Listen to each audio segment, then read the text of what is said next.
Okay, hello everyone and hi. So welcome to the 41st Pan-European Conference of Digital Education. Hello to everyone in the comments. Yeah, hello to Alina, Mihai, Anka. I can see some greetings from Greece, from North Macedonia. Hello to Katerina, Anna, and so on.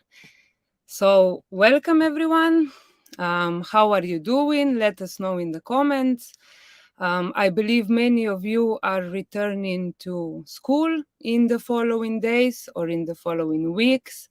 So at this opportunity, of course, Primera wishes you a very good and nice school year, lots of insightful learnings, challenges overcome, and of course, many, many opportunities for your professional development.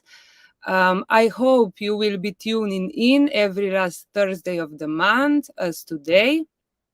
So without further ado, I would like to say hi to our presenters and give them a few minutes to present themselves. So in the order of today's presentations, we can start maybe with you, Patrick. Hello. Hiya. Hi. All right, may I introduce myself now? Yes, of course, please. All right. Yeah, hi everyone. My name is Patrick. My surname is Lee, so you may just call me Patrick Lee. Currently I'm working in a university in Hong Kong. But looking at my background, I graduated from the University of Newcastle with the PhD in linguistics, and then another master degree, in business in the University of Leicester. The reason why I highlight that because I make use of what I learned on business and also language into today's topic. It's teaching business communication. So I look forward, to presenting my ideas with you. All right, thank you. Okay, thank you. Okay, so maybe then the word can go to Nikolina and Vasiliki. Maybe Nikolina, you can start. Hi, everybody, and welcome. I'm Nicoleta Demarc, and I'm head of international office at the Par University of Applied Sciences in Croatia, in the city of Rijeka. While we are mostly focusing on higher education here at our institution, we also do a lot of lifelong learning programs, and through Erasmus projects and similar collaboration institutions, we are also working with youth and with a lot of primary and secondary school in our country. Okay, thank you. Yeah, Vasiliki. Hello from my side as well, and thank you for being here. My name is Vasiliki Katsomaliari. I'm a project coordinator for the Goethe-Institut in Athens. The Goethe-Institut, of course, is the German Institute of Culture of the German state. And of course, we are doing language classes and cultural events, as well as we are focusing on education and youth. So we, at the Goethe-Institut in Athens, we have a long experience of leading Erasmus Plus projects under KA2 projects, actually. So we will be presenting with Nikolina one of those projects. So thank you. Mm-hmm. Okay, thank you. Yes, and Irena, hi.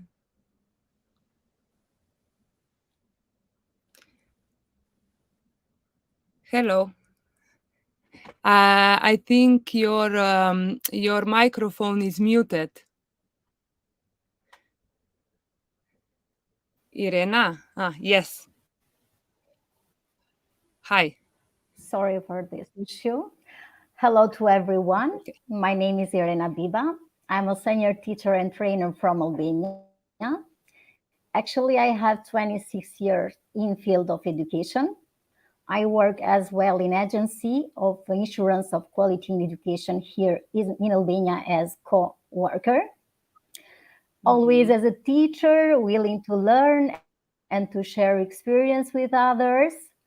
For us, it's a great opportunity being here as a speaker, and thank you again, Tina and Blanca, for this great opportunity. Thank you. Thank you, Irena, for all your presentations. Okay, so I think we can now start. We will start with you, Patrick, and I will see others later on. Okay, Patrick, maybe you can start sharing your, yes, just a second. Okay, we can see it. Can you see it? Yes. Yes, I try. Hang on. So is that okay, right? No, hang on. I want to make it to be. Do you want? Yes. Okay. Yes. Okay. Perfect, right? Yes, perfect. Okay. All right. Can I start now? Yes, of course. Please. Oh, sorry. I think this part. Okay. All right. So, hi everyone. So the topic today here, basically is teaching business communication through digital tools. So as I have introduced myself, so I didn't elaborate more, but I want to go direct into how we can teach business communication through the digital tools. Now, the aim of this study today is primarily to report on the uses of the digital tools. So I will explain it what does mean by digital tools. For example, nowadays we have the applications, we have the homepage websites, and also we have the social media platform, for example, like Facebook, Twitter, etc. Now then, when we as a teacher teach different subjects, for example, here is a business communication, or in particular focus on business writing, and then in the context of a higher education in Hong Kong. Now, so as I said, this is a case study, so I would not cover a lot of the theoretical, framework, more practically, and then how we can make use of the digital tools. That means, how can we kind of like let our students in class use their smartphones and then to learn. All right, this is a very important. Now, I think in today's world, most students will have the smartphone in school. In university settings, I think it's a quite they have students have the freedom, to have the smartphone in class, because sometimes they will say they use the smartphone, for example, check the dictionary, use the dictionary, check words, or maybe to browse from some, relevant website. So that means a student, will have this kind of ideas, Now, then the background here is a business communication. The course lasts for 16 weeks, for degree students. All right. Now then, of course, as I said, across different topics of a module, business communication, then we have the topic like informative writing, for example, to write a notice, to make announcement, persuasive writing, for example, to sell your ideas or products, to a client. And then, or culture and diversity in business. As we all know, international business, even like today, we have a different speakers coming from the different part of the world. So that means in doing business, and then culture and diversity is also a very core topics. Now, then I just extract 3 topics here of the course, and then how we can make use of the digital tools, to help my students. All right. Now, then, of course, as I said, students in class they were expected to make use of these tools, for example, like a smartphone. All right. However, then how? Now I will go over it one by one. Now, to start with, I focus on the informative and persuasive business writing. So you can say, in today's world, we always receive the message, selling their products or service, Now, in class, I ask my student and then use their smartphones because I can't stop them from using it. All right, then why don't we make use of the smartphones then? Now, then I ask the students, for example, have a task is to sending a short text message through their WhatsApp. So we make use of the application to prospective clients, to anyone. For example, I ask my students to WhatsApp the message through their smartphone to my phone number. All right, maybe someone argue, hey, you know what, you let your students know your phone number. To me, you know what, I think it's acceptable. But of course, you know what, this is also a, you know, at one point we can think of whether you are happy with that or not. Now, then the writing task here, for example, ask the students to introduce one cafe. You can use of other example. For example, I give this is like a worksheet and ask students to say or create a cafe name, include the core business, for example, selling what kind of a products, like a free Wi-Fi, coffee, cakes, what kind of a cakes, for example, and then the cafe location, and then how the prospective client can reach your cafe, for example. Now, then this is a kind of a sample the students produced. Then they make it. Of course, you can have like, you know what, 10 minutes or 15 minutes, even more time, depends on the level of the English proficiency of your students. Then you can see this as a sample from one student. For example, they say, dear variable guest, a new cafe, soft opening. Now, that may not grammatically correct, but at least this is like a try. Use their smartphone, WhatsApp, and then, you know what, send it to the prospective client. All right. Of course, we think about the length of the text. Then, because usually we cannot make it very long, so that would be the more interesting part to start with. All right. Now, then, of course, you know, other than that, we also use another tools that is called online website. All right. I think we all know. This is another task, you know, to ask my students to find the fundraising project from a website. For example, nowadays quite a lot. For example, like called Kickstarter.com. Now, for example, this kind of a homepage or website basically is to have a fundraising for supporting their business. So that means, you know what, they will sell their ideas or products. Sometimes it's the idea. For example, like, you know, they can compose a song and then produce a song. If you're happy with that, then you support their idea. Then you can, you know what, have we call backer, to be a backer. That means what, you know what, like the money fund supporting, and then you will get the, like a song, I mean, in return. Or you can buy the online products. So I asked my student, for example, you can see here, this is the website, I mean, called Kickstarter. Then I asked my students to use their smartphone to browse that website to find the product or service they're happy with. All right. Now, for example, here, this is a one product. Basically, it's a selling, you know, called luckily 3-in-1 premium cutlery. So that means like with the knife, a fork, and spoon, but, you know, kind of like have this kind of a, I mean, the shape, I mean, to draw the, you know, buyers' attention. Then if you like this idea, this product, and then you can, of course, use the, I mean, the money here, and then they will send the product to you. But of course, this kind of a website, you know, I'm not asking my students to really to buy it, but to evaluate, for example, how this kind of product appeal to you or not, what words they use, you know, etc. All right, now, so you can see here, they can comment on the this kind of writing produced by the seller. For example, here, luckily is also equal friendly using sustainable polymer, like blah blah blah. Then the student will say, oh, maybe this one actually looks you know, very technical, and then, or maybe this part is good because they can build up the image by using this kind of word. All right.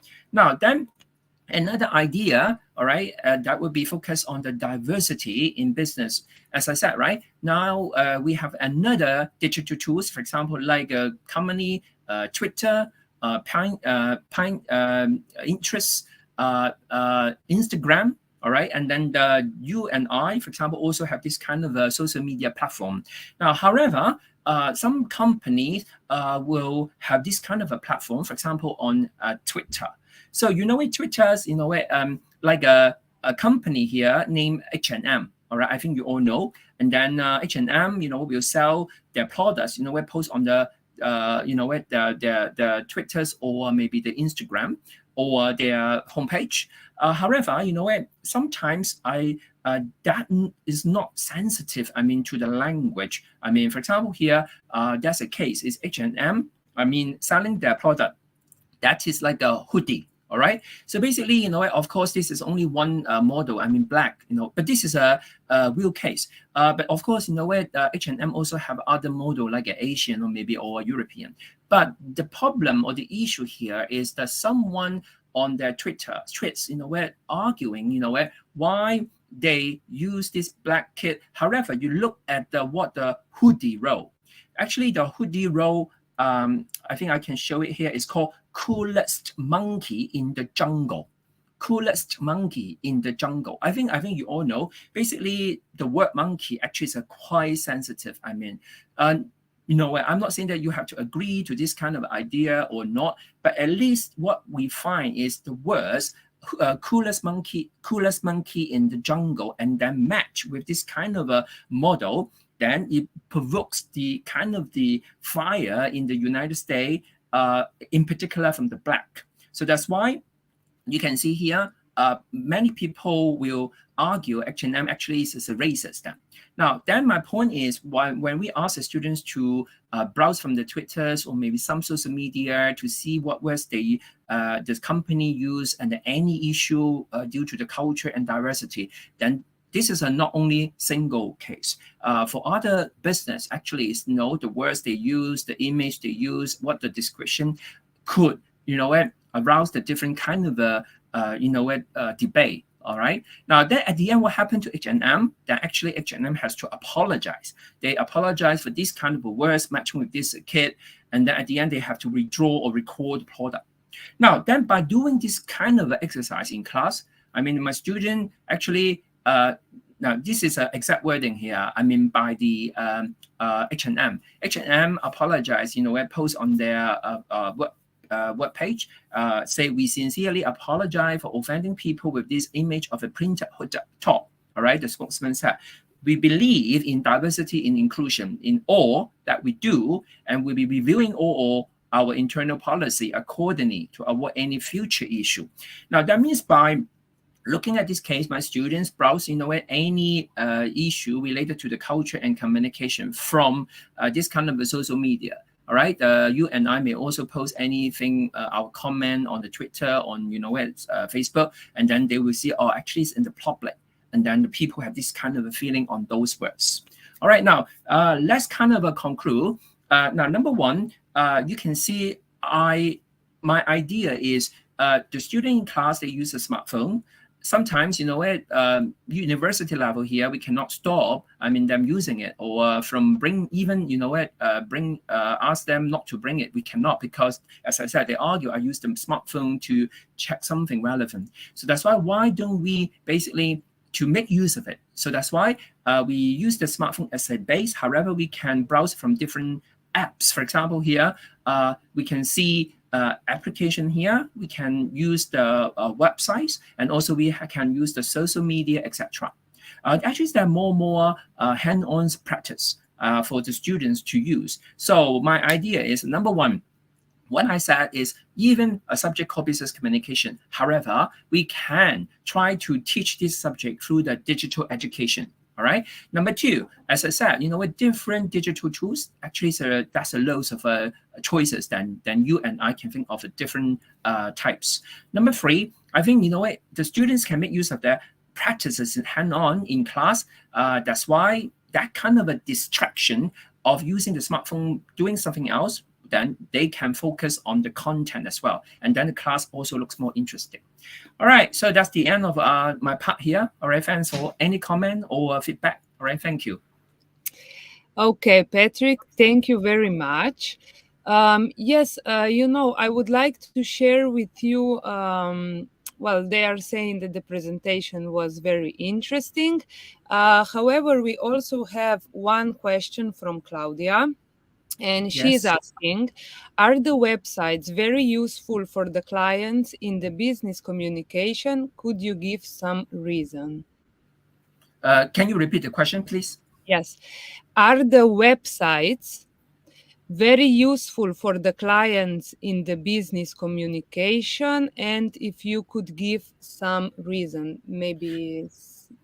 All right. Now, if I understand the question correctly, I think, you know what, in doing business, as I said, right, actually, my background is also from business. So the business at these days use the internet, the web page, homepage, you know what, to promote their company image or service, you know, or products. So that's why, this is also very important. So I'm sure, you know what, these days, you know what, the company international in particular, they will have this kind of a website for promoting their image as well. Yes. Okay. So thank you very much for now. All right, thanks. Thank you. If you have any more questions for Patrick, please let us know in the comments below, and we will return at the end. There will be still enough time if somebody thinks of another question. For now, Patrick, I would like to thank you. Thank you. Okay, so we are now moving on to the next presentation, and I would like to call Nikolina and Vasiliki to the stream. Hello. Hello. Hi. Okay, maybe if you can share your presentation. And while we wait for the presentation, I would also like to remind the participants that the link to receive the certificate of attendance is already in the comments. Okay, I have already posted it and will do so again and again during the conference. All the presentations are already in the Pan-European Conference group on Facebook. Okay, so if you are not a member, you are more than welcome to join. Okay, yes, I can see the presentation. Can you see it as well? Yes. If you are ready, then you can start. All right, thank you very much. Okay, so I'm gonna present to you the Erasmus Plus project that together with the Nicoleta Demarc we run. So the project, this is an Erasmus Plus project under KA2 priority. It was, the name is Supporting Inclusion and Diversity in Teaching. It was led by the Goethe-Institut in Athens. And it was a 3-year project starting in 2020 and it finished just now, actually in August 2023. It was a consortium in 5 European countries, in Ireland, in Italy, in Croatia, in Belgium, and Greece, and 9 partner organizations took place. So it was institutes, universities, companies, and schools. The project is focusing on the inclusion of migrants and refugee students into the formal education context. So our premise is that inclusion within the classroom is a vital first step for students to be integrated in their everyday life, in society. So we believe that schools change these attitudes. It helps develop their relationships with each other and their interactions, and at the same time they also acquired a lot of skills that are much needed, especially nowadays, to be integrated better. So our goal is to provide education for all students, and not only for refugees and migrants, but we have developed some tools, and I will show you afterwards, that are especially focusing on including all students into the classroom, and to give them the opportunity to be participating to be interacting with each other and to communicate with each other while they are developing their skills in order to become, the citizens of the next day. So our project CDIT, which is the acronym, let's say, it enhances both the language skills and the soft skills of students. Some of them are the digital literacy, the media literacy, critical thinking, entrepreneurial skills, and so on, that are crucial for social inclusion. Inspiration for the project are actually 2 reference frameworks. Maybe some of the teachers know them already. They're called Entrecom, so entrepreneurial competencies, and Digicom, digital competencies. So these are 2 tools that the European Commission has created and are free. You can download them for free online. And this is how, where our project, let's say, initial idea was based at. The target groups of our project were 2 primary school-age children between 8 and 12 years old, but the methodology and the tools have been tested with students up to 15 years old with very positive feedback as well. And of course, the secondary target group is teachers and other professionals in education, such as trainee teachers, teachers in non-formal education like NGOs, and youth workers, social workers, etc. We have 3 outputs. The first output that I'm going to be focusing today is a practical toolkit for teachers and learners. It comes in the form of a handbook with some lesson scenarios that are ready for teachers, and they can read through them, they can implement them in the classroom. The second output is an online teacher training course, which is self-paced. It's on Moodle, actually, that promotes effective and innovative teaching practices. And the third output is the policy recommendations for educational policy decision makers for the implementation of CIT in schools, and in general for the implementation of inclusive practices in schools. So, as I mentioned, I'm going to be focusing on the first output, which is the methodology that we have created. The methodology is comprised of 16 lesson scenarios that address issues such as identity, culture, religion, and social justice. And it also has a wide and, I think, interesting theoretical framework as well that teachers can use, and they can enhance their knowledge, as well as some practical aspects.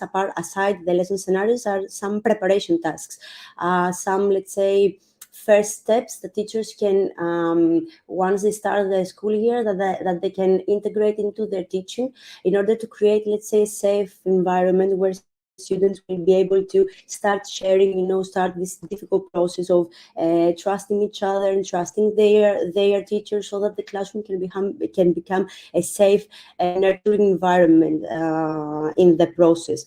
So some of the preparation tasks are agreeing core values in the classrooms, like the contract. Maybe you have some teachers might know that already, and might be actually implementing that in their classrooms, and the family work, where students can share, pictures of the families or drawings, etc.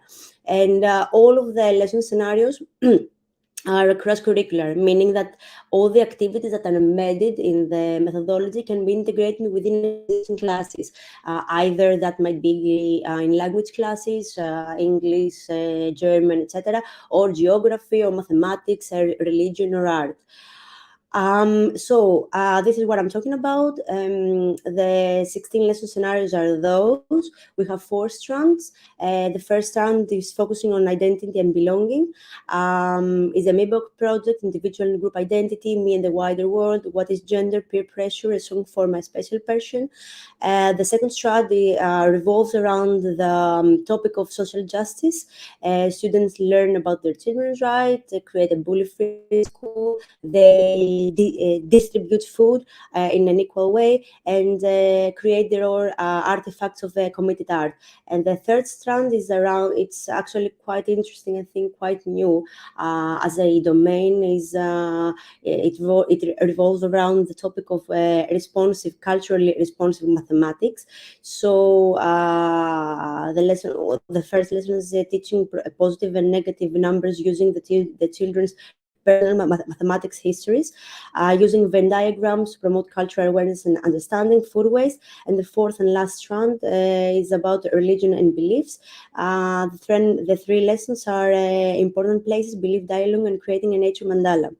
So how do students interact, in order to implement all those lesson scenarios and learn, actually? So they work collaboratively. So each one of those lesson scenarios, the ones that I showed earlier, engages students. Students become not the subjects. They actually take knowledge into their own hands, and they create projects themselves. So students explore critically each one of those topics and develop projects in relation to them, either work in pairs, in small groups, or as a whole class. Project can vary. They can be some projects are taking place for one whole week. Other projects might take a bit longer. Some projects can take 1 or 2 days only. Some of them can take only 1 school hour. It depends. It depends on the lesson. It depends on the teacher, how the teachers want to implement that, because they are the ones that know best their classrooms. So, however, the project itself, let's say the process itself, helps students foster competencies that are of essence. They enhance their personal and social responsibility, their communication and cooperation skills, as well as their digital and media competencies.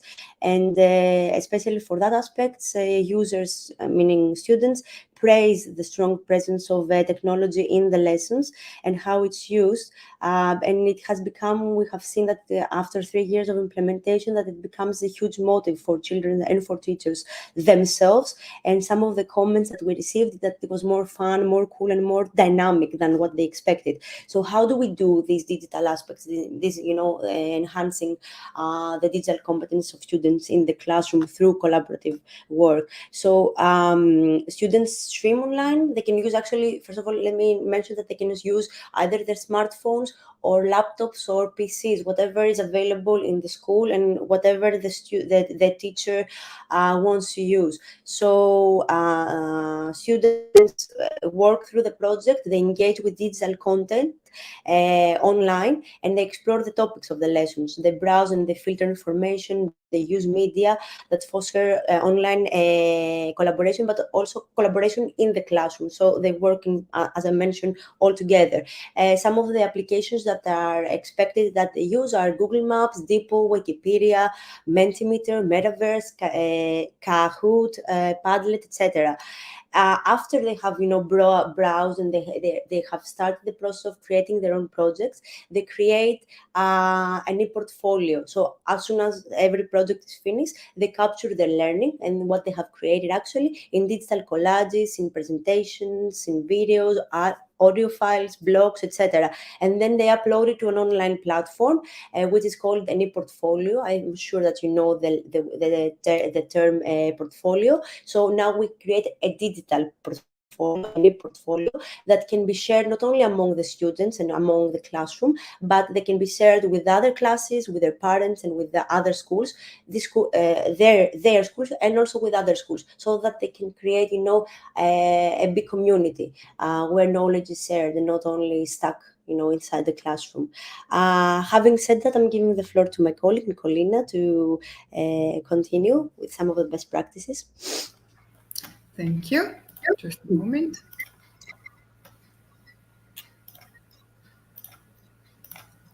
Okay, can you see my screen, Vasiliki?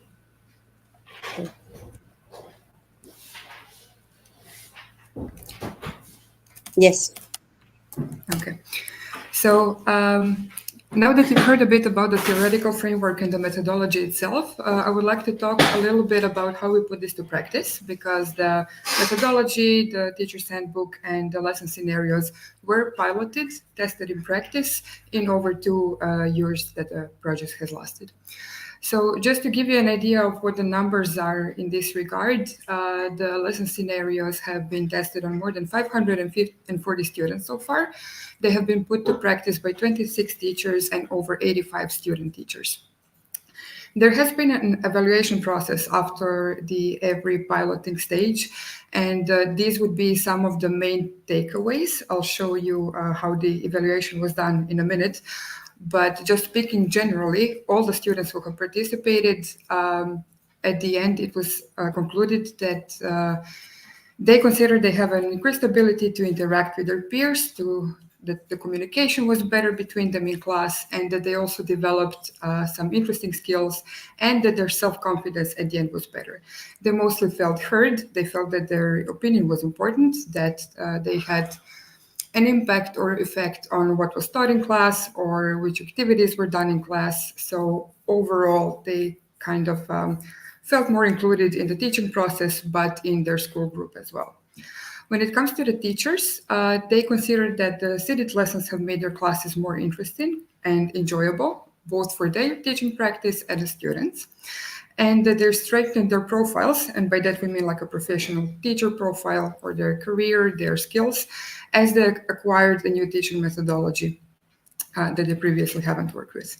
In general, the evaluation has shown that 80% of teachers and around 79% of students would like to participate again in the project and continue using the lessons and the methodology.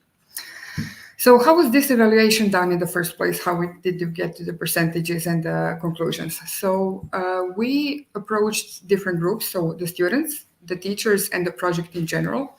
And we looked at what they learned when it comes to the students. So what the outcomes were, how did they form their attitudes, what was their motivation when they did the lessons, what was their level of satisfaction with the class, with the teaching process, with what they learned, which skills did they obtain or develop or improve, and if they felt more included than before, if they felt like they participated in the class more than before and participated in the group.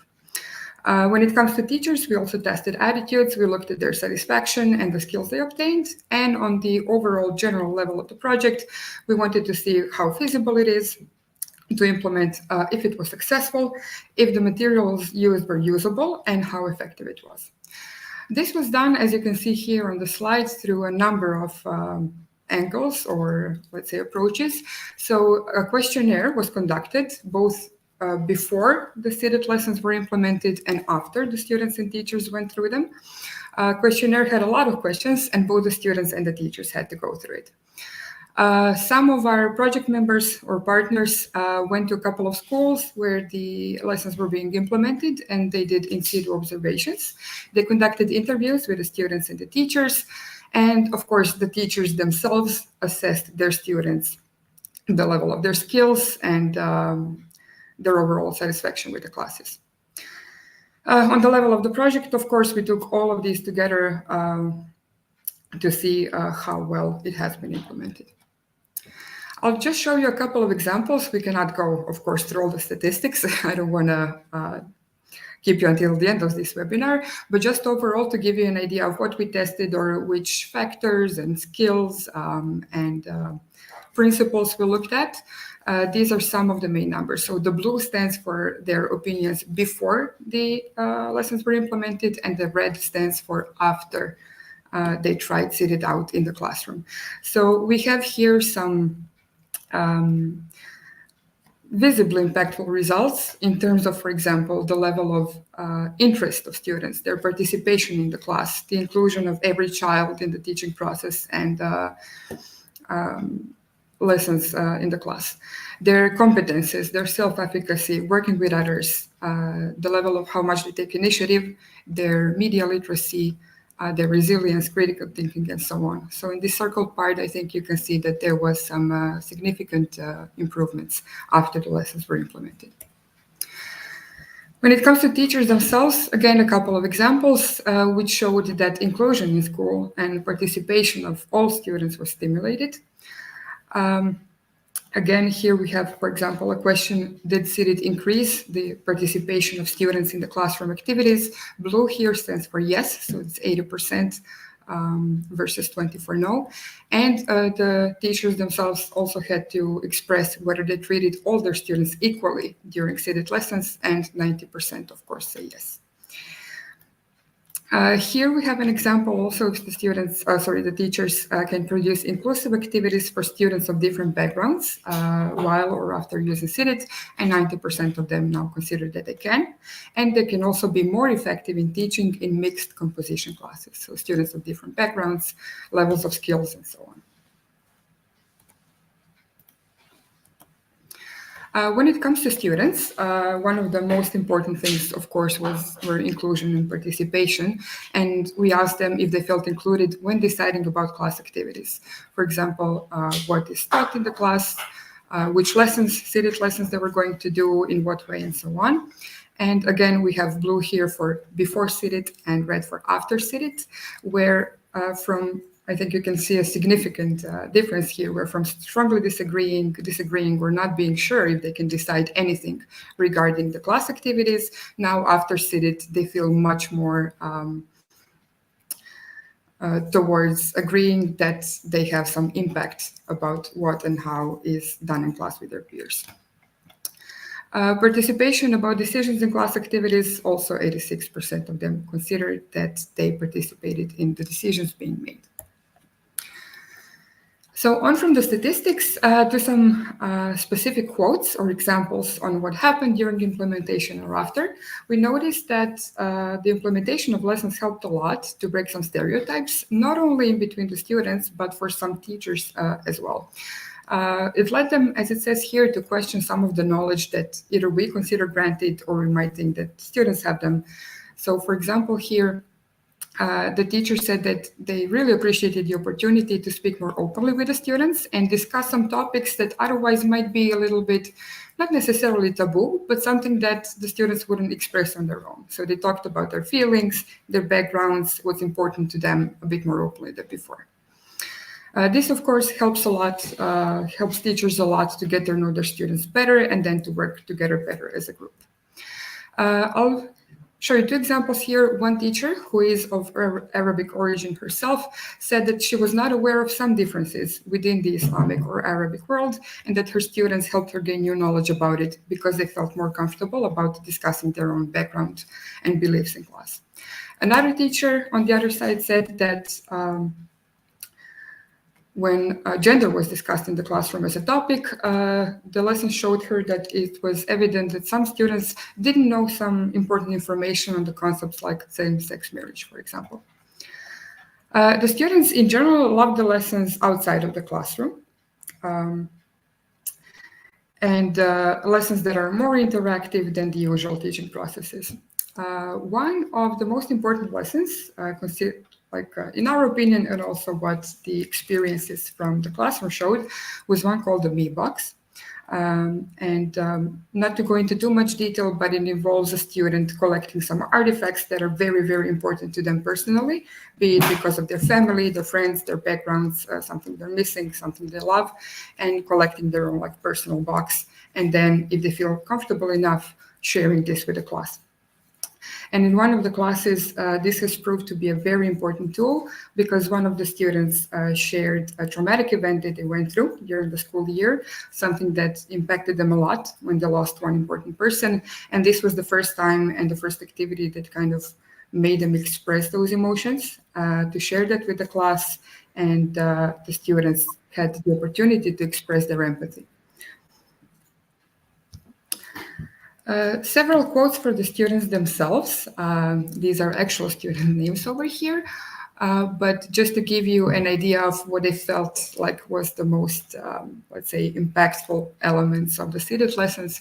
For example, Margot here said that CITIT is not just pencil and paper like other classes, it is interactive. And that she enjoys that there are not only one right answer, there are many answers and many possibilities. So it's not limiting, it's not very straightforward, it's more interactive and allows students to communicate better and to participate in the activities. Quasim here said, I really like doing a group presentation on different countries and share information about them. I searched for Iraq, whereas I learned a lot about Japan too. Some of the activities are focused on learning about new countries and new cultures, so this was one of the things that students seem to appreciate a lot.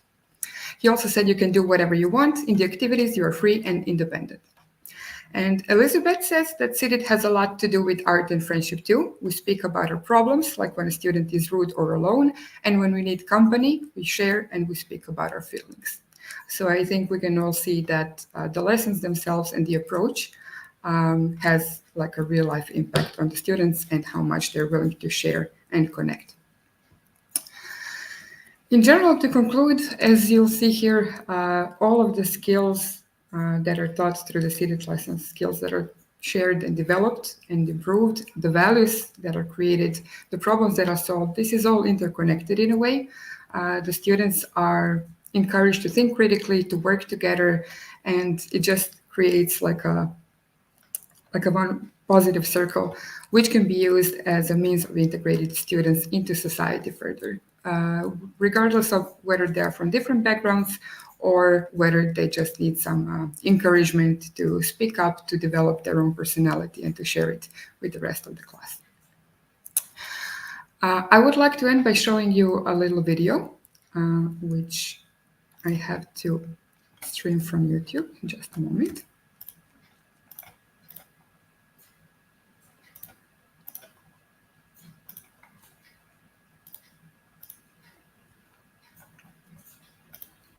I hope this will work. I'm very sorry if it's glitchy, but the link to it is contained in the presentation that you all have access to, so you can watch it on your own time as well, if it doesn't work now.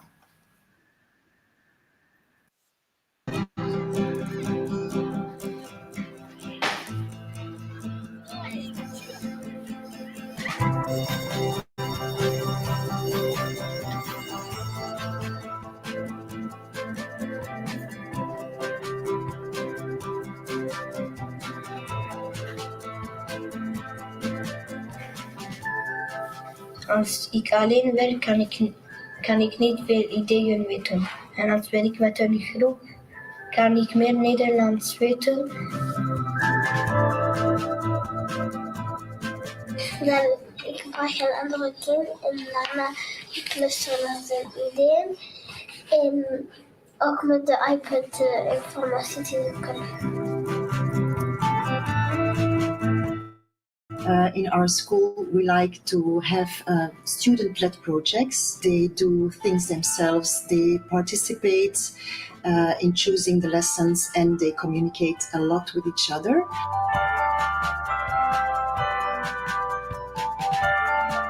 I say lessons are more funner. It's because we work in groups. We can go on our phone sometimes.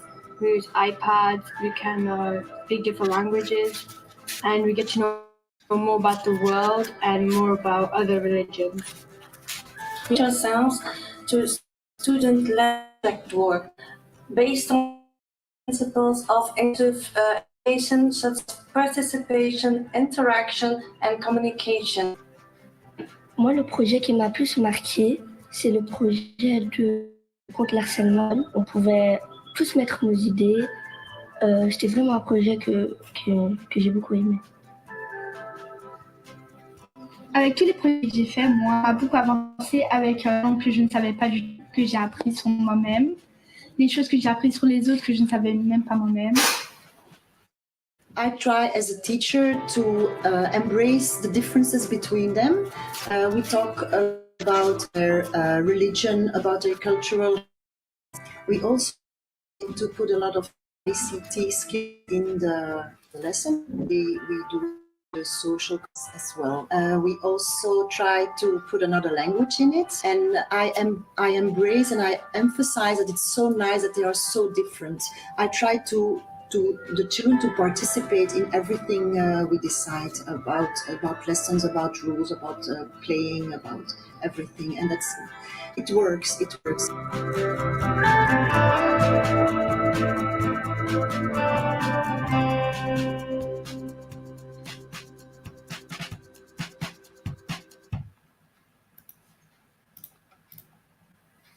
Okay, so nice video.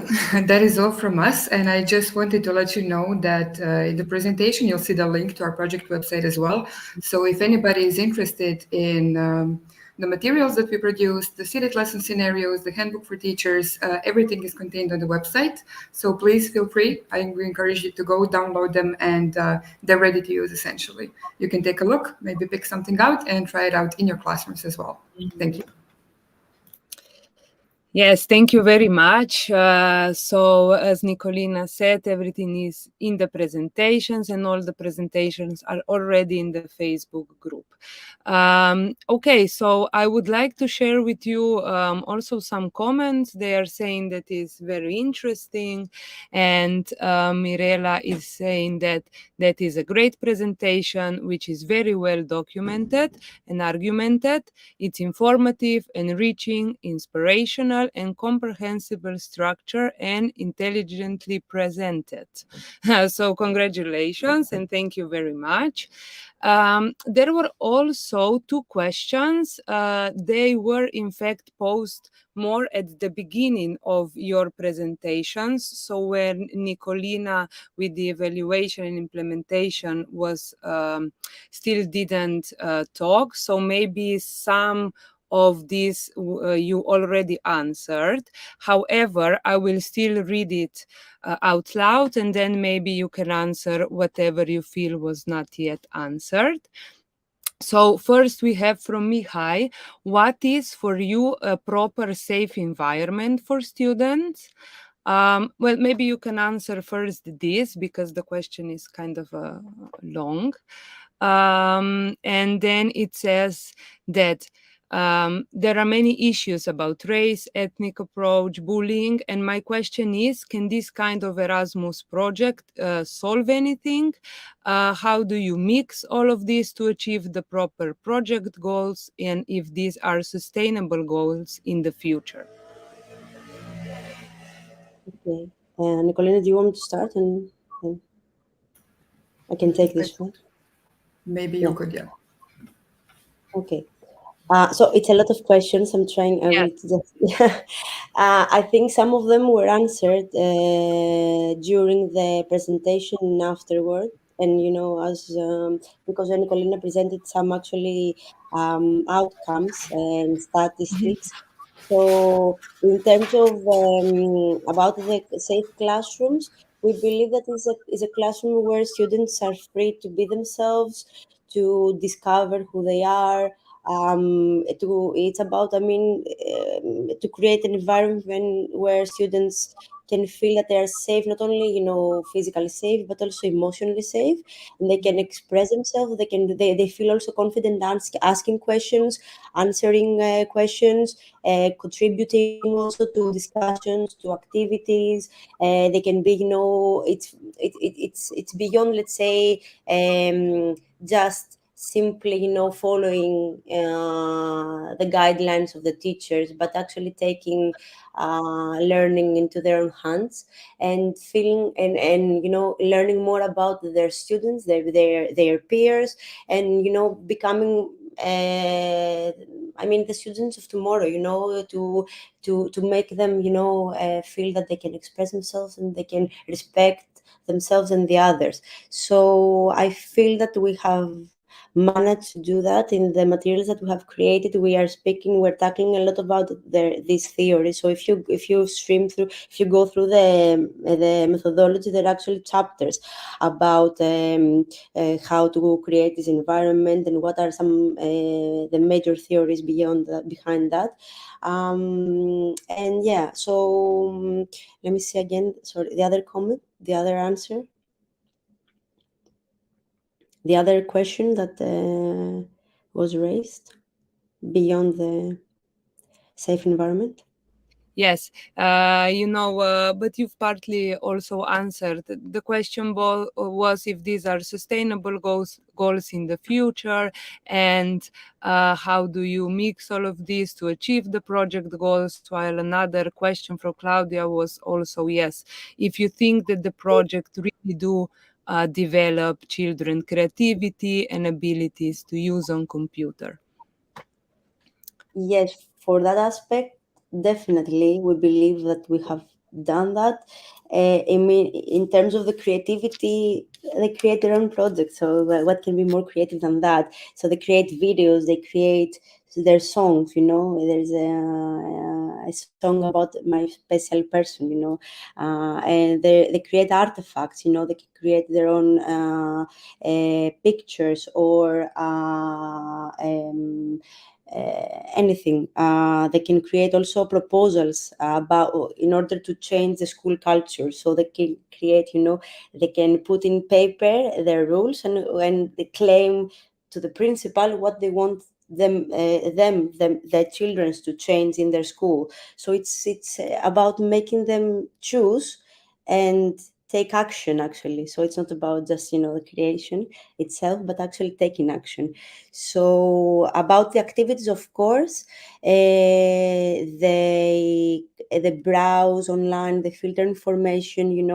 Some of the lessons were practically done with students as young as 9 years old or 8 years old. So then maybe, of course, all children nowadays know how they actually are born with the with a mobile in their hands practically.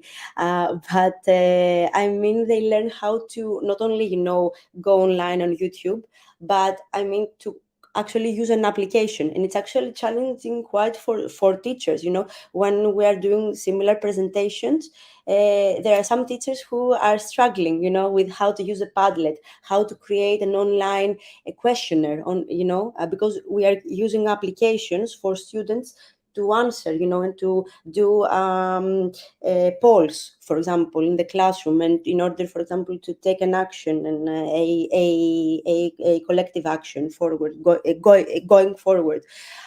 So yeah, they learn how to do a PowerPoint presentation. Maybe they haven't done that, and why learn to do that when they are, 17 years old? It's about learning skills as early as in the primary school. So all in all, yes, I think. Nikolina, sorry, I've been blabbing because I feel quite passionate about this project. And it's the end, actually. It's our last month, actually, that we can speak about it. Okay. Nikolina, did you want to add something else? I don't have much to add apart from just saying that I feel that all the activities in CITIT and all the lessons, everything that can be done, it's like a number of small steps you can take. Like the project itself, regarding one of the questions that was posed, it's not like one solution to a problem and there's nothing beyond that. It's just like a collection of small things that can be done that have a ripple effect. And then they teach the children to speak up for themselves, to see how much of an impact or effect they can make. To grow closer to each other, and then bit by bit, month by month, year by year, or even generation after generation, I think you can see the impact in the long run. So that's what I think it's an important factor here as well. Okay, thank you very much. Also, congratulations to you for this presentation. So we will now move to the other one. If there will be more questions at the end, there is still time. Okay, thank you.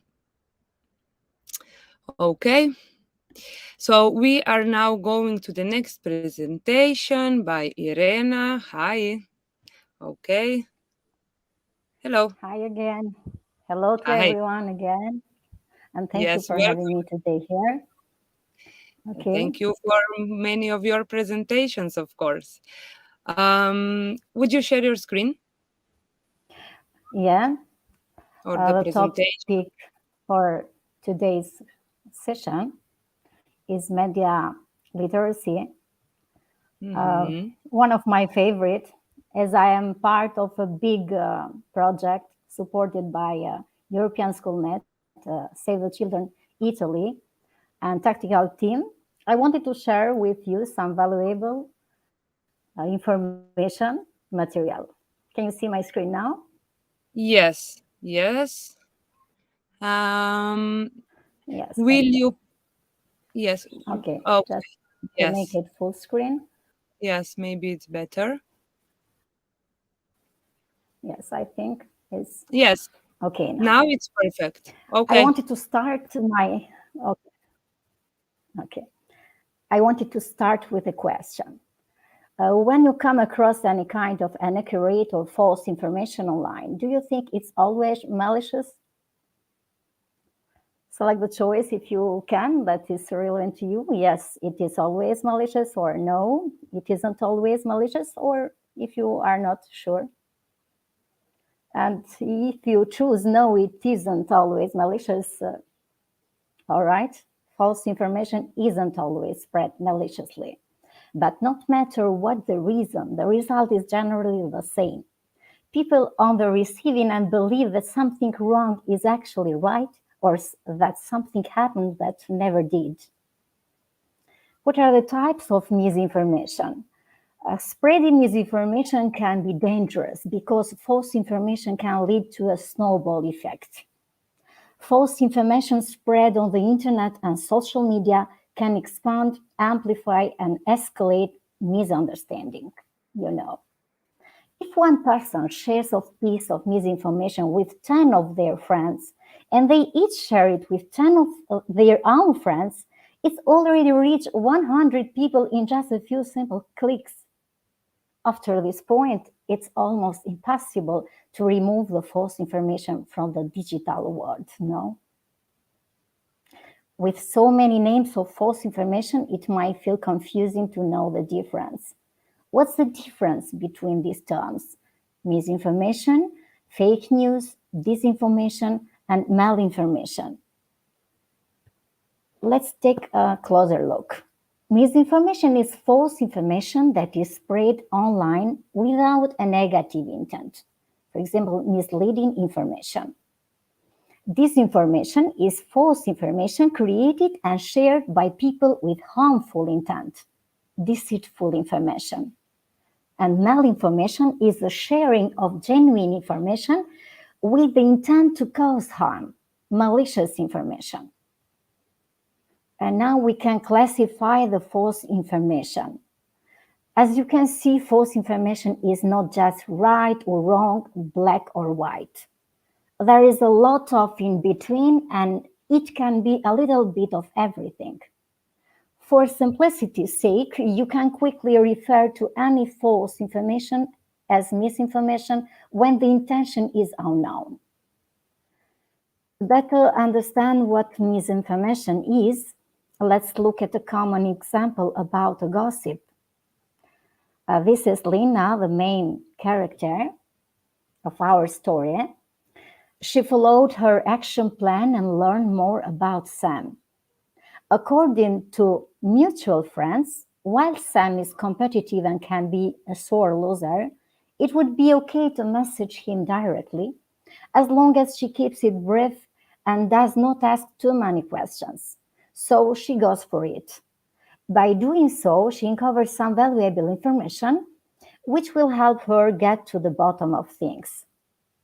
What should Lina do next? Before she can figure that out, she gets a WhatsApp message from her friend Maruf that she looks at first. Let's read what happens next. The message. I'm sorry, Lina. I thought you'd want to know this. I heard that Junior cheated on his final exam. Sam told me that he saw it with his own eyes. Lina is now very concerned about what Maruf just told her about her brother cheating. She decides to write Sam to ask what he's heard. Hi, Sam. I wanted to ask you something. Sure, what's up? Maruf told me that he heard that Junior cheated on his final exam. He said you saw it with your own eyes. Is this true? Lina now is sitting here thinking about Sam's text message when suddenly she gets a text message from Hannah. Hi, Lina. Sam just texted me. I know for a fact that Junior didn't study for the final exam much.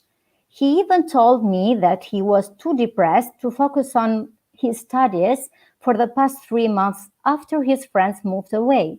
And he was even surprised with his final exam score. If Sam said he cheated, then I believe him. Lina contemplates what both Hannah and Sam wrote her and decides to confront her brother. It looks like Junior is in a jam. We can help Lina identify which types of information she's heard so that she can be best prepared to help her brother. On the following slides, we can select the choices to help Lina identify types of information. Hi, Junior. Some people are saying you cheated on your final exam. What's going on? I didn't cheat. What exactly did you hear? Junior, Maruf, Sam, and Hannah told me, the truth is, I've been depressed since my friend moved away. I told Hannah this in secret. And it's true that I didn't study as much as I should have. But 2 days before the exam, I knew I had to change my attitude. So I studied up all night studying, and believe me, I was also surprised that I got a top score. Which type of information is this? Now is your turn. I'm sorry, Lina. I thought you'd want to know this. I heard that Junior cheated on his final exam. Sam told me that he saw it with his own eyes. You can ask him about it. What do you think? Is misinformation, malinformation, or disinformation? if you choose misinformation is the correct answer, this is misinformation. Maruf repeated what he heard from someone else. He seemed sincerely worried and shared the information with Lina privately and in a sympathetic way. Another one. Which type of information is this? Junior definitely cheated on his final exam. He got a higher score than me, even though I studied 4 months. I deserve the commendation, not him. If you don't believe me, ask Hannah. What do you think? Is misinformation, malinformation, or disinformation? You can select a choice. And if you selected disinformation, is a nice choice because this is disinformation. It sounds like Sam may be jealous of Junior, and he invited this story to cast doubt of Junior's credibility. And the last one, again, which type of information is this? I know for a fact that Junior didn't really study for it. He told me that he was too depressed after his friend moved away. He even said he was surprised with his score. If Sam said he cheated, then I believe him. What do you think? And if you choose malinformation, nice job, because this is malinformation. Hannah shared what Junior told her, but in a context which led to negative speculation about his character. Her malinformation story acted as validation of the disinformation rumor she heard about him. All's well that ends well. In the end, Junior went to his professor and cleared up the rumor. He took the initiative and explained the situation himself before his professor heard the rumor from anyone else. The professor believed Junior and invited him to join the advanced class next semester. Sam and Junior also reconciled. Don't forget, it's important to look critically at the information you receive from social media and dig deeper, like Lina did. Lina learned that there are many types of false information out there, some more serious and some more harmful than others. How we can determine the levels of harm? Low harm is false information that may confuse you but won't hurt you or make you ill, including health advice that has no effects or results in a placebo effect. Medium harm is misinformation that could leave you with a false sense of insecurity, financial stress, mental stress, or make you ill. For example, tricks or pranks or misleading advice, products, etc.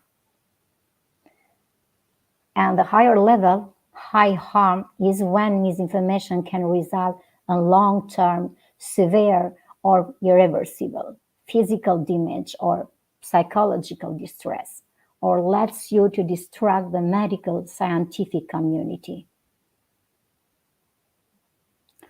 The more you practice questioning and assessing the levels of harm in misinformation, the more confident you'll become at knowing when to simply shrug it off, look deeper, and take stronger measures, such as reporting it or warning your family and friends about it. While the gossip indeed caused confusion, there was real potential for the gossip to result in a more severe negative consequence. Also, the implication of Junior cheating may also harm his reputation, potentially affecting him in other ways in the future, like when he is searching for a job. So the impact is more than low harm.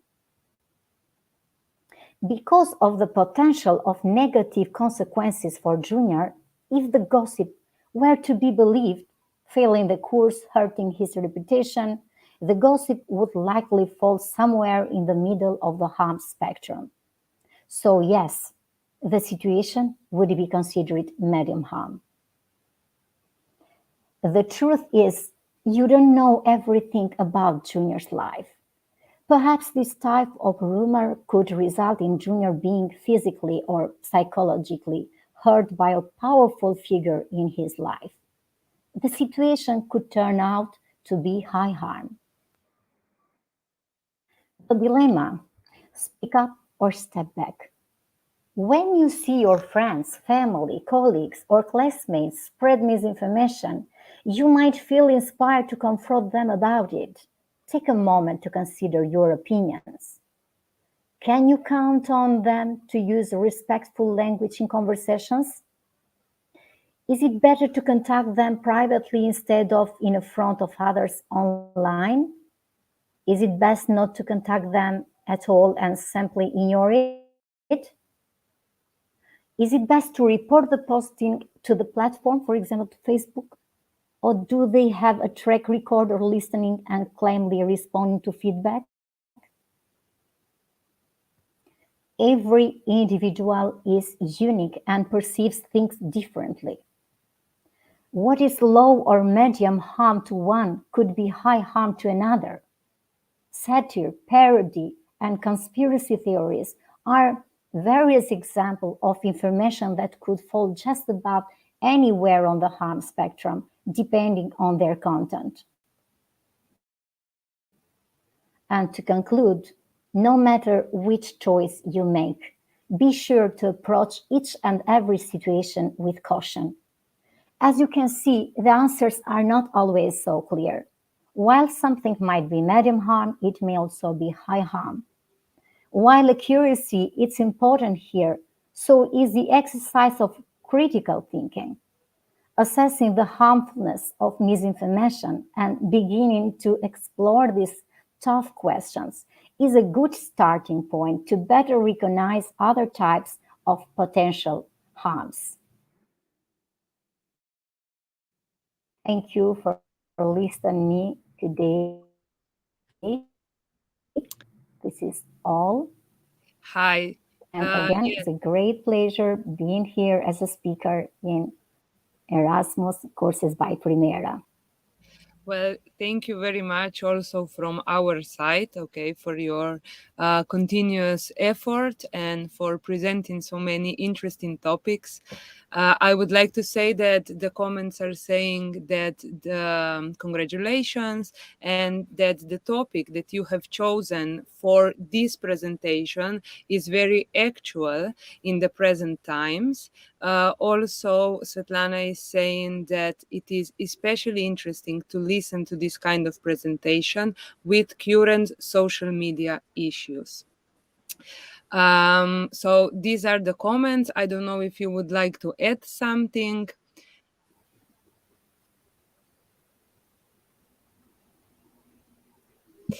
Okay. Then thank you, Irena. Thank you for having me today. Thanks again. Okay, so we have come to the end of our presentations. So we were supposed to have one more, but she was unfortunately unable to join. So we will conclude now. I would like to, before we are done, first of all, say thank you. Okay, thank you very much to everyone who is tuning in every last Thursday of the month. Welcome those who have tuned in for the first time today. The next Pan-European conference is on the 28th of September.